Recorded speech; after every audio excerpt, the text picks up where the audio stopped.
So Anurag is going to speak on the topic innovation in Africa, potential to collaborate. So I'll give a brief intro to Anurag. So Anurag has over 22 years of experience in all aspects of banking, including retail banking, commercial banking, transaction banking, distribution and marketing, product development, strategy, IT, fundraising, service quality and operations in Asia, Africa, Middle East and Europe. So Anurag is going to share his thoughts on innovations in Africa with a focus on Africa and what are the potentials to collaborate. So Anurag, glad to have you at the event. I request you to go ahead and give your talk. Thank you. Let me try doing the share screen. Okay, how do I?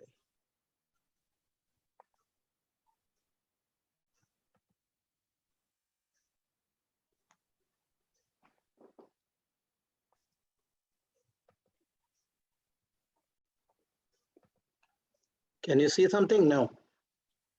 No, Anurag, no. You're able to share? No, I'm trying to figure out where it is. It's at the bottom of the screen, Anurag. Share screen at the bottom. No, I know the share screen. I'm trying to figure out where the presentation is gone. Oh, you need to keep the presentation open and then click share screen so that it's visible. Yeah, the presentation is open. Maybe you can do it again. I mean, like minimize this, open it again, click on that and then come back and.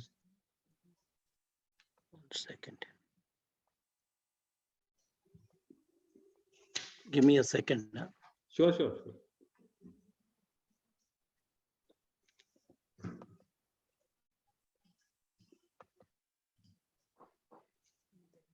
Here it is.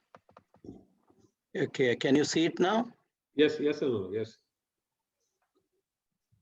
Okay, well, thank you very much for inviting me. I was very surprised when I got invited because when I look at the agenda, I thought, well, I finished my engineering 35 years back. And since then, I've been living in the clouds over the world, I've worked in over 53 countries and, the last 18 years, my passion has become Africa. So I was speaking to Kaushik and he said, never mind, he talked to Rajesh and I looked at in hearing and, I'm in London with our restrictions and time zones. I've not been following everything, but I've seen some amazing presentations on fog, edge, smart cities, and all kinds of exciting stuff. I've seen the world a bit differently. I have seen coups, I have seen, cyanidize, I have seen earthquakes. There's nothing. I can write a book and, I can, half an hour, please stop me. I can keep going on and on and on. So last 18 years, I've been heading Africa, first for Barclays, then Standard Chartered. I've run a bank. I've lived in Nigeria. I travel every quarter. This lockdown has been so stressful for me because I've been stuck.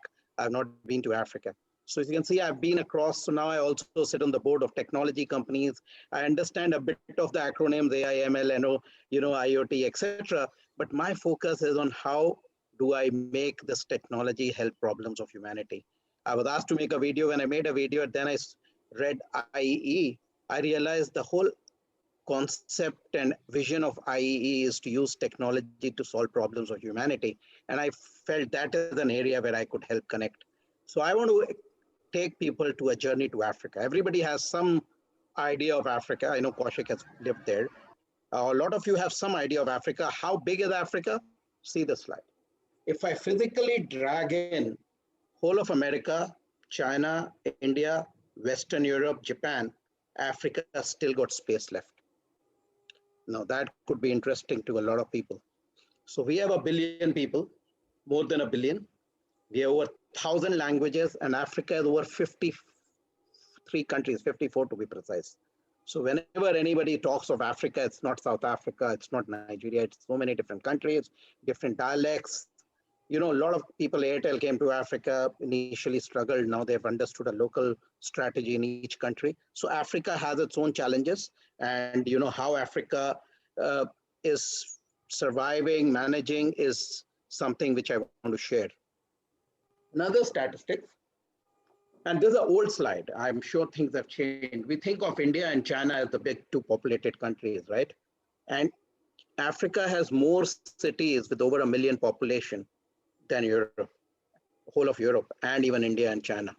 So that is again the complexity of Africa. So all the challenges which everybody's great researchers were talking about, if I can even make you all think for even 10 minutes about the challenges in Africa, I think I would have succeeded in my attempt to bring Africa to the forum here. And specifically for the future, we are a young population, and it's projected that by 2040, we will have the biggest or the largest workforce, bigger than India and China. So ignoring Africa now is not an option. And assuming that, all the beautiful things will happen in the Silicon Valley, West, Europe, India, etc., is good. But Africa, if it doesn't come to the party, the humanity will not succeed. We have 1 billion people. So while there are a lot of, exciting opportunities of, in terms of population, people, we have lots and lots of challenges. Now, I could have spoken, as I said, for 2 days, and my passion for Africa will not subside. I decided to only focus on 3 areas where a lot of what I've been hearing could also help. It's already being used. A lot of them have, areas of education, financial inclusion, and healthcare. And I specifically picked areas where, besides the vision and passion, mobile technology, especially AI and IoT, has been used. I would not talk about technology because everybody in this forum is much more accomplished and has far better knowledge on technology than I have. As I said, I left it a long time back. I will talk about the real problems facing Africa. And these are not just African problems. These are global problems. Let's take education, for example. There are 60 million kids in Africa who don't know how to read, write, or have basic numeracy. In fact, globally, about 250 million kids have no access to education. When I remember I started Africa in 2002, we used to be in Nigeria in a situation where we had 10 million bank accounts and 110 million mobile phones. I remember talking to, the ex-author of the book, Fortune at the Bottom of the Pyramid, and worked with his team. And I sent a team to Ghana, there's a country called Ghana, where I asked people, this is 2002, much before Paytms and all of these came, can you buy apples in a village in Ghana using mobile phone without currency? So we had a real challenge that there was no bank accounts. And we are talking everything about banking and financial inclusion, but how do you do? There are no bank accounts. So a lot of things in Africa happened out of necessity, not with an ambition to change convenience or to make life simpler or to become a unicorn. So that was a big challenge. So that's on financial inclusion. We have 500,000 people or 500 million people who don't trust blood tests. I remember when I was living in Nigeria, I hired a lady from USAID. She said she came and had an accident of a relative, and she went to an hospital. They asked her, what amount of blood do you want? $50 blood or $10 blood? He said, what do you mean? Blood could have a price. A lot of people don't have had a proper blood test. I used to be more scared of malaria than of mugging or anything else because you don't trust the blood test. So there were a lot of big challenges, very little doctors, lots of diseases. So, and the ratio of doctor to patients is also very, very low. So there are a lot of those challenges. So I wanted to just talk about a few of them and see how technology has helped solve problems. The first one I'm taking is education, and I'm actually involved as a startup out of Mauritius, Seychelles, and I'm actually an advisor to them. So I thought, let me share what they are doing. They are doing, actually education exists, but to kids who have never actually enjoyed education, who have never seen a formal school, how do you get them excited? But everybody follows football, everybody follows games. If you talk in Africa and show them Ronaldo, everybody knows who Ronaldo is. So the whole idea was to see if one could use gamification and bring it excitingly to mass population using mobile phones, not just smartphones, even using the old Nokia feature phones, to see how one could work through the ecosystem, from private tutors to schools to universities, colleges, parents, and try and create some content. So we created, or this company created, a gamification learning program The idea was to create excitement, engagement, interest. In fact, it's happening in local languages. So give you an example, Nigeria alone has many languages. North of Nigeria there's a language called Hausa. So the whole program is now being translated in Hausa. I mean, I'm very close to Malawi. I'm on the board of a bank there. In fact, my chairman of the bank is now the finance minister of the country. We are talking to the governments of these countries and offering $1 a month primary education, complete primary education available to kids at $1 a month. Think we are talking millions and billions. We are talking $1 a month can give primary education to kids. And we are working with a lot of companies. There's CSR programs. The telecoms are getting to the party, but it is all technology driven. It is all gamification. And this is an area where all of you bright people sitting there can start thinking. And professors are there, universities are there. What can we do to further add value? So this is called Kaija. Kaija is an African word, and they're actually using different screens, different ideas on simple things. Starting with simple things which you would have as fill in the blanks or things. They're also giving you analytics on learning, etc. So the parents, universities, governments who are funding, investors can get a feel. And the best thing is, as I started, if you have to teach somebody geography and show them Portugal and show them Ronaldo, a young kid is following Ronaldo. And if there is no words, we are using voice. So people can hear where is voice. People can use Sudoku. People can use, there are 40 gaming techniques. And we're trying to get into local games which, kids have grown up, marbles, whichever country you are in, all kids grow up wherever you are playing local games. Can we use those local games to get kids to get into education? So that's an ambitious project, and it's starting to get a lot of synergy. In fact, this whole concept of gamification during lockdown has found ways into everything. We are now finding that you could gamify training, you could gamify processes, you could gamify individuals, you could gamify this conference. You could have a QR code popping up after each, speaker, and you could have questions, awareness, quizzes to ensure nobody's sleeping. So we're trying to see if the idea started during education, and these guys are actually more into sports, but this year the sports died. All the sporting events which are supposed to happen live, Wimbledon, etc., finished. But when kids were studying on Zoom, realized there was engagement needed, and gamification came in. And now this has become a very important tool to help educate Africa. So this was on education. The second thing which I want to talk about is actually on financial inclusion. It's again a very used word, financial inclusion. Now, what does it really mean in my life personally and to the rest of the world? As I was telling you, in Nigeria and Kenya and Ghana, we realized lots of mobile phones, very few bank accounts.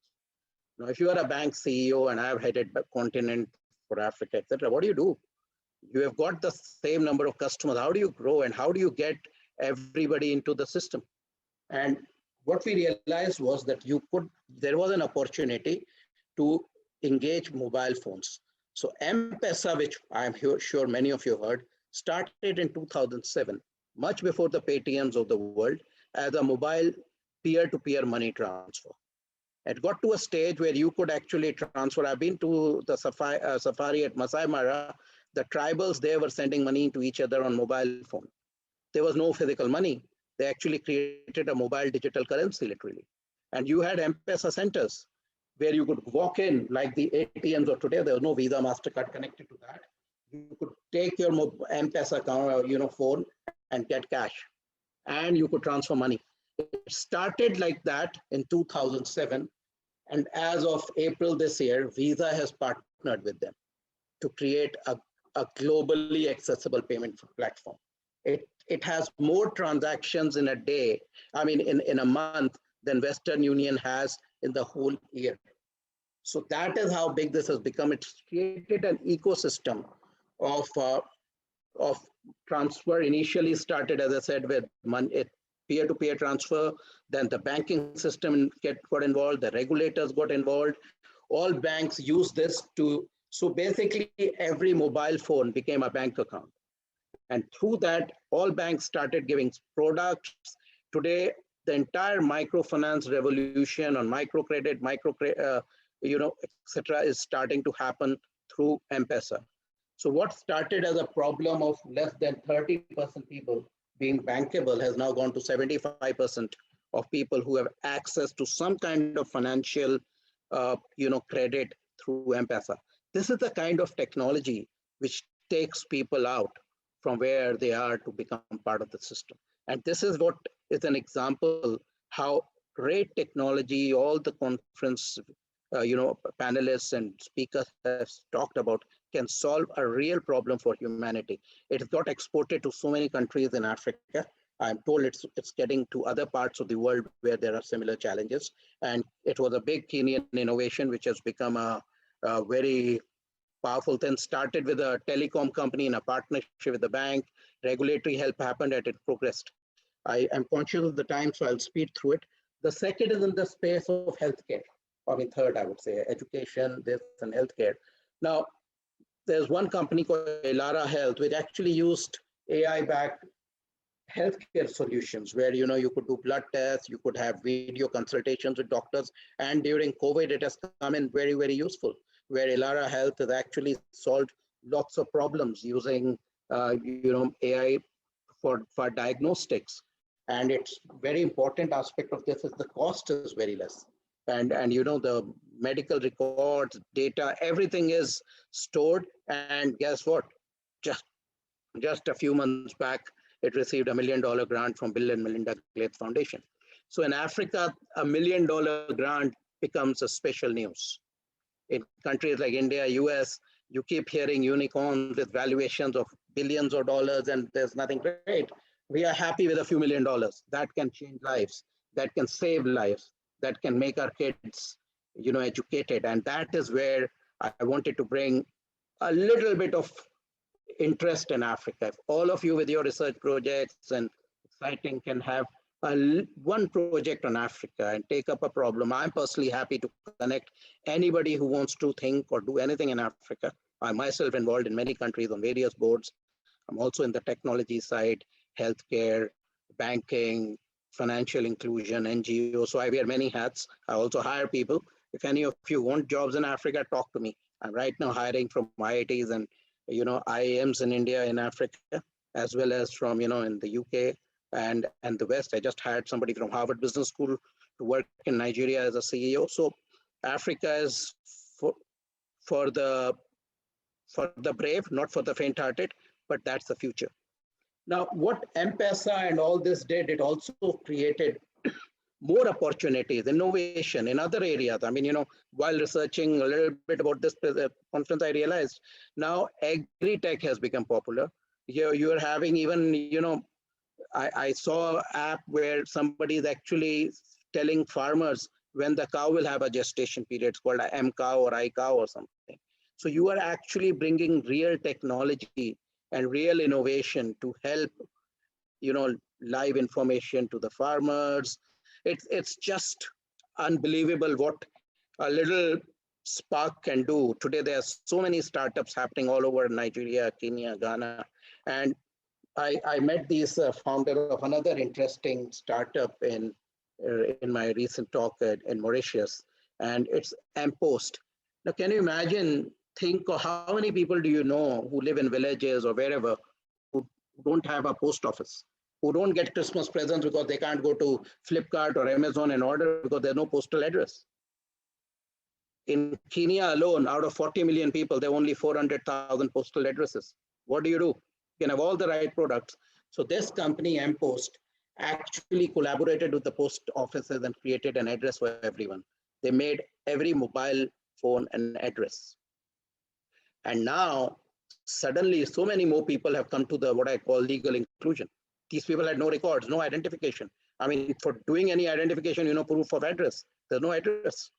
So now farmers, e-commerce, suddenly it's creating a great opportunity. Government can actually engage with the citizens. There's no way to talk to people.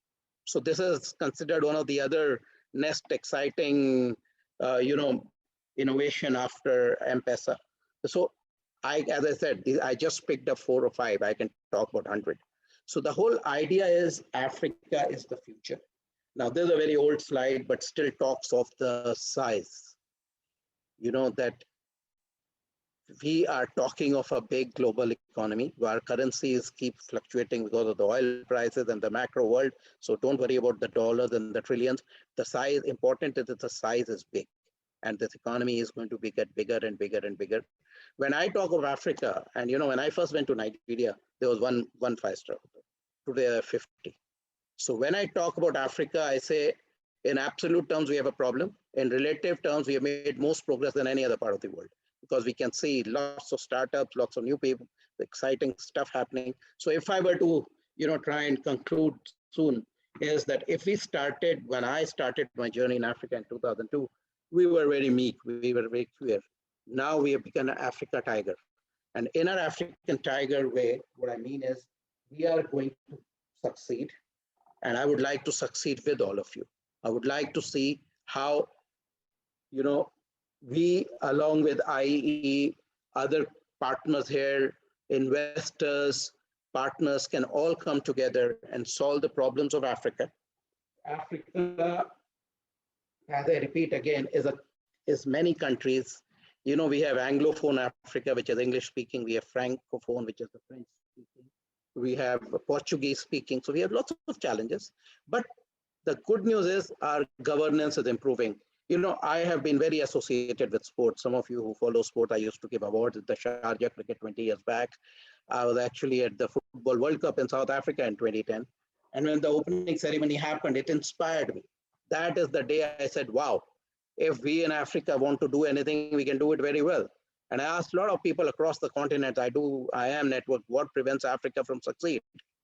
And the first thing they said is awareness, perception of governance. So that's what I'm doing. I speak at a lot of business schools, lots of colleges talking about Africa, the last, not the lost continent. If I can change the perception of even one person listening to this, that Africa is not just animals and crime, it is the future, I would have done well. We have had elections. We have had better elections than what we hear in the US and other countries. We have had democratic change of governments in Kenya, Nigeria, Malawi, where I, recently, as I said, my board chairman was the finance minister. My fellow director, the governor of the Reserve Bank. Even in Kenya, one of my ex-Barclays directors on the board. So we are seeing professionals getting into politics. So politics is improving. Governance is improving. Lots of little funding is coming in. A lot of people who have worked and studied abroad are coming back to work in Africa. So the first thing I was told is fix governance. Second was fix people. That's why I'm focusing on talent. I have an exec search firm also. Linkcoz is about linking companies, countries, continents, and connections. So I have an exec search firm where I'm bringing talent. Anybody who has a passion to work in Africa, in any sphere, I would see how I can personally mentor, partner, and help Africa. The third thing I was told is execution. Now, we in Africa, it's not that we aren't hardworking. I've seen very, very bright people, but they don't have the exposure. They haven't seen beautiful cities. They haven't traveled out. So it is not their fault. They haven't actually seen it. If we can share experiences, ideas, and of course, we need funding. Sometimes those who have funding, we don't know what to do with it. And those who need it, they beg, borrow, plead. And all the things I said, struggle to even get 50,000 grants or funding. So if we can get going, with Africa, if we can get some kind of a collaboration. I also went recently to Kenya to launch TAI Africa. We even collaborated. Some of you know TAI, which is also from Silicon Valley, and now we are having events.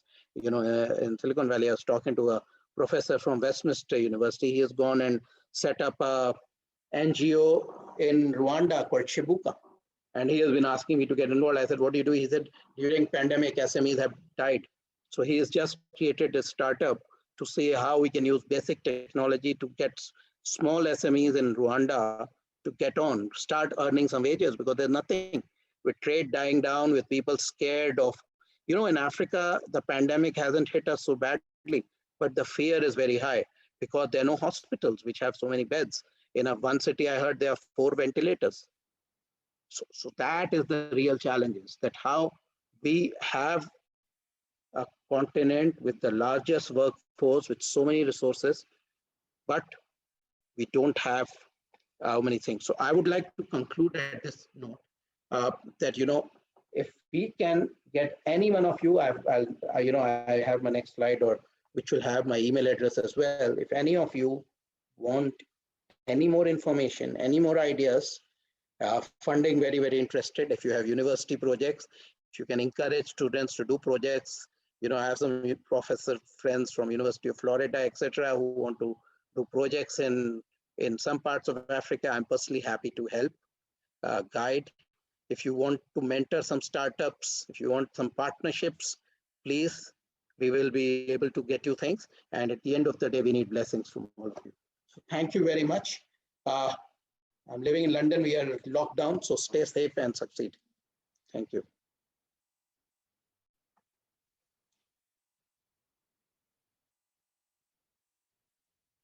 Thank you, Anurag. Well, maybe while Rajesh comes on, I just want to mention that, Rajesh, I just want to mention that I actually met Anurag in Africa. I grew up in Africa when I was small. I actually worked in Africa, and great people, great talent, but also a large underserved population. But there's nothing more satisfying than making a difference in the lives of people. Opportunities in the healthcare area and farming, agriculture, and all that. I know that there's some successful companies from the US that have launched solutions in Africa, like drones to deliver medicines to remote areas and things like that. And so a lot of these companies are getting very high valuation. And I know of dozens of companies now from the US operating in Africa, and they're getting a lot of attention from investors. And I know that the next speaker is going to talk about investment in technology. So anyway, it's very inspiring. So back to you. Kaushik, I have a request from a particular person who wants to talk to Anurag. So I'll allow him to talk. Let us see. I don't know who he is, but sure. Firdaus, are you online? I've allowed you to talk. Firdaus, are you online?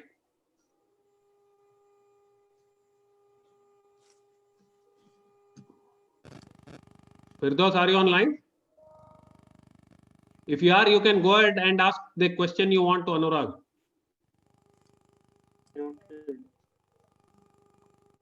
You just have to unmute. I have. He still seems to be muted. I don't know. I think he has to turn himself on. He can send the chat. I saw his chat. Yeah. So anyway, so Anurag, thanks a lot for the different perspective in the school. So I think there's a lot of opportunity for IoT, especially in Africa, I guess. Maybe Kaushik. Yep. Yeah. IoT and banking, fintech, mobility, mobile technologies. Yes. Okay, Anurag, thanks a lot for your perspectives on innovations in Africa, and thanks a lot for agreeing to talk. Okay, thanks all, and looking forward to anybody wanting to partner in Africa. Thank you.